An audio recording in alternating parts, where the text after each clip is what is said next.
You know what? I think we can all agree that being smart helps us get ahead in our careers. There's no denying that.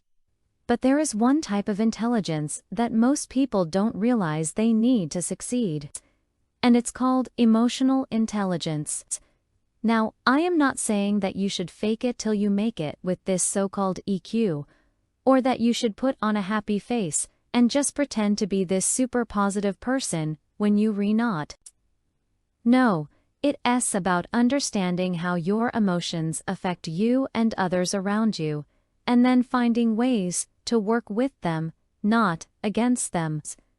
So here are 6 ways to use your emotional intelligence to get ahead at work. No. 1. Learn to manage your own emotions. In an article published by Forbes magazine, contributor Liz Ryan mentioned that displaying negative emotions such as anger and frustration at work is often frowned upon. Now, she went on to say that many people keep their emotions in check at work because they do not want to seem unprofessional. But the key to emotional intelligence is learning to manage your own emotions without having to actively hide them. Because hiding your emotions is something that most of us have been taught to do since we were little. Most of us have been taught that it's not okay to cry or to be angry. We shouldn't talk about our feelings or what's going on in our lives. And these are all things that we should keep hidden, that we should tuck away and just pretend that they're not there.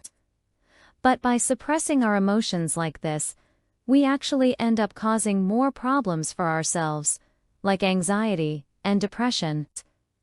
So instead of trying to fight off or deny your emotions, learn to accept them, and then work towards managing them better. For example, if you feel yourself getting really angry, try taking some deep breaths, counting to 10, or just stepping out of the situation before saying or doing anything that you might regret. At first, this might feel like a huge challenge, but over time, it will become second nature. And this will not only help you maintain your professional reputation, but it will also help you in your personal life as well. No. 2. Don't ignore your intuition. I recently read a story about a woman who was applying for jobs. She had done all of her networking, sent out all of her resumes, and she was waiting to hear back from companies. Her friends and family kept telling her to relax, stop worrying, and that everything would be fine. But she couldn't help but feel like something was off. She couldn't shake this feeling that she needed to keep looking for other jobs, even though she already had one offer in hand. And thankfully, she listened to her gut and decided to continue her job search. A few months later, her company was bought out by another company, and unfortunately, she was let go. Had she taken her friend's advice and relaxed, she would have been left scrambling to find a new job with no severance package. So never ignore your intuition. If something doesn't feel right, then it probably isn't. Your gut feeling is almost always correct, even if you can't logically explain why you feel the way that you do. So make sure that you take the time to listen to what your gut is trying to tell you. No. 3. Understand other people. Do you find it easy to pick up on other people's emotions? Are you good at noticing when someone is upset, or when someone is having a bad day? If so, this is a great example of high emotional intelligence. Being able to understand other people's emotions, both verbal and nonverbal cues, is a very important skill to have. It allows you to show empathy and compassion, which are 2 qualities that people want in a coworker and in a leader. To get better at this, pay attention to how people react to certain situations and try to pick up on the emotions that they feel in. You might be surprised by how much information you can learn by simply paying attention to those around you. Number 4. Beast. Another way to get ahead at work is by being self-aware. Knowing your strengths and weaknesses as well as how your emotions affect you and others around you, is a great way to start building your EQ. When you know your strengths, you can play to them. And when you know your weaknesses, you can find ways to improve them or find other people whose strengths complement your weaknesses. You cannot be good at everything, so don't try to pretend that you are. Instead, focus on developing the skills that will help you excel in your current role. This could mean taking on new challenges that help you grow both personally and professionally. It could also mean asking for feedback from your boss or coworkers, so that you know what areas you need to improve on. As the old Chinese proverb goes, watch your habits, they become your character. Watch your character, it becomes your destiny. So, 5. Control your impulses.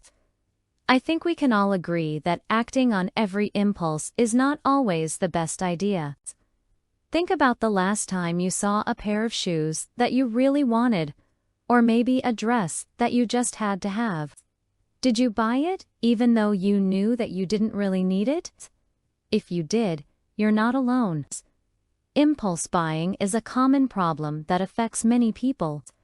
And while it may be fine occasionally, it can quickly become a bad habit. The same goes for things like eating junk food or watching TV. These things may be enjoyable in the moment, but they won't help you get ahead in the long run. So try to resist acting on your impulses and focus on doing things that will help you achieve your goals. This could mean setting short-term goals that are easy to achieve. Just don't give in to your impulses. Take some time to think about whether or not the rewards outweigh the risks. Is that new purchase really worth going into debt for? Is that junk food really worth sacrificing your health for? By taking the time to think things through, you can make better decisions that will help you get ahead in life. Number 6. Learn to inspire and motivate others. When you're able to inspire and motivate other people, you become a leader, not just a worker. You become someone who can influence and drive change, which is a powerful position to be in. To get better at this, try to be positive and encouraging.